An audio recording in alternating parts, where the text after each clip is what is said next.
ஆண்டவர் நமக்கென்று ஸ்பெஷல் அதிகாரத்தை சிலுவையிலிருந்து பெற்றுக் கொடுத்திருக்கிறார். இந்த மனுஷனுக்கும் தேவ தூதனுக்கும் இருக்கிற அளவு கொஞ்சம் தான் டிஃபரண்ட். தேவ தூதரிலும் சற்று சிறியவன் ஆக்கினேன். இப்ப பிசாசு தேவ தூதனிலும் அல்லது சற்று சிறியவனா இருக்கிற நம்மளையும் பெரியவனா கீழனாலும். நாம தேவ தூதரில் சற்று எதுல சிறியவன்? தேவ தூதனை ஆண்டவர் காற்றுகளாய் வைத்திருக்கிறார். நாம யாரு? மாம்சமா இருக்கிறோம். தேவ தூதன் இங்க இருக்கிறவன் திடீர்னு இன்னொரு இடத்துக்கு போயிடுவான். நம்ம போக முடியாது, நம்ம பஸ் பிடிச்சு தான் போகணும். தேவ தூதனுக்கு விசுவாசிக்கிற அந்த டைட்டில் எல்லாம் கிடையாது.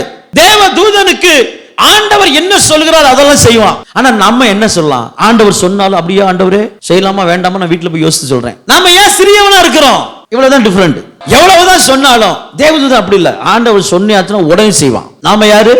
ஆண்டவரே வந்து சொன்னாலும். அதனாலதான் நாம யாரு? ஆனாலும் சிறியவராய் இருக்கிற என்னை ஆண்டவர் புழுதியிலிருந்து தூக்கி உன்னதங்களில் அவரோடு கூட உட்கார பண்ணினார். ஆமென்.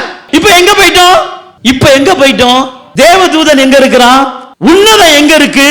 இந்த வெளிச்சம் வேணும். இந்த வெளிப்பாடு ஒரு தேவ பிள்ளைக்கு வேணும். தேவ தூதனில் சிறியவனா தான் நாம இருக்கிறோம். ஆனால் ரட்சிக்கப்பட்ட பிள்ளைகளை ஆண்டவர் புழுதியிலிருந்து எடுத்து அவர்களை அதிகாரப்படுத்தி உன்னதங்களில் ஆண்டவர் இருக்கிற இடத்தில் நம்மை உட்கார பண்ணுகிறார். அந்த அதிகாரம் மேலான அதிகாரம். இந்த அதிகாரத்தை ஒரு தேவ பிள்ளை அனுபவிக்க ஆரம்பித்து விட்டால் நிச்சயம் சொல்றேன், ரோமர் 16 கடைசியில் சொல்லப்பட்டது போல சாத்தானை உங்கள் காலின் கீழ் நசுக்கி போடுவார்.